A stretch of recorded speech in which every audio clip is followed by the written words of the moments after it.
Welcome my YouTube channel Rinki Shivjyoti. ये मुझे देखा आपको देखो ये शिव बाबा कमरा ये जोग कराए।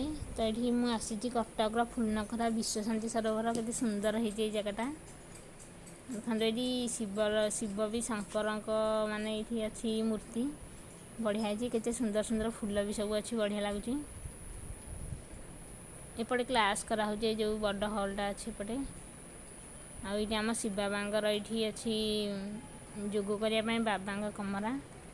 एपटे सब गोटे माने हरिण अच्छी माटीर हरिण छोट छोट बहुत बढ़िया जगह। ये देखो गोटे सुंदर फूल फुटी बढ़िया फूल ये फुटी। एपटे गेट अच्छी गेट सामने केते बढ़िया ये आम आश्रम बस थुआ ये नड़िया गछ ये सब शो गछ लगी सुंदर देखा जाउची। तो ये 4टा बेले मुझे बुलूची बहुत भल जगटे जहाँ हो थैंक यू बाबा जहाँ हो आनिले मते ये बुलायापी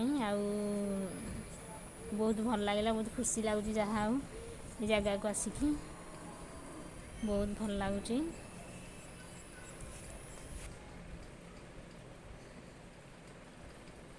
देखो गोटे सुंदर जगह ये आमर सब बहुत आड़ू भौणी मैंने कहीं जोग अच्छी जोग हटी से जोग करने समस्ते बहुत आड़ू भौणी मैंने आमर सब जिलूर भौणी मैंने दुई दुई जन कौटी 2 जन कौटी 4 जन कौटी 5 जन एमती सब आसुँच। सुंदर जगटा मुझे आपण पाखे शेयर कली भल लगुच केते सुंदर जगह है।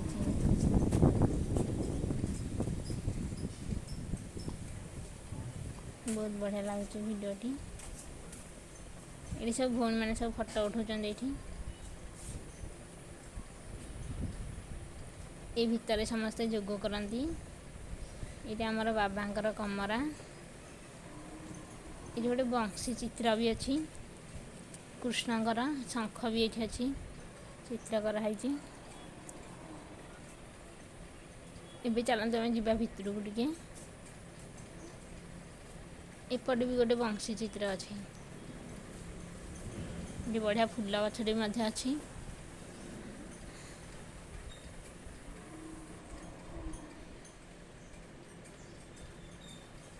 एबे चलते जा भितर को देखु ये शिव बाबा फोटो अच्छी। तो ये सब चेयर भी अच्छी छोट छोट। तो ये जी बसवाई चाहिए ये बस पार बसिक ये जोग कर आराम से।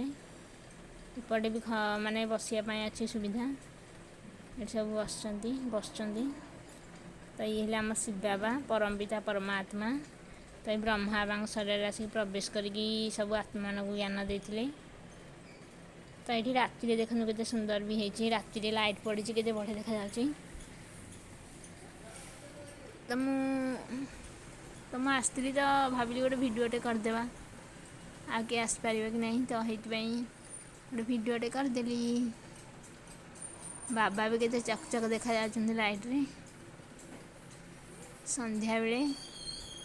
लाइट बढ़िया है बहुत खुशी लगुच जहाँ हो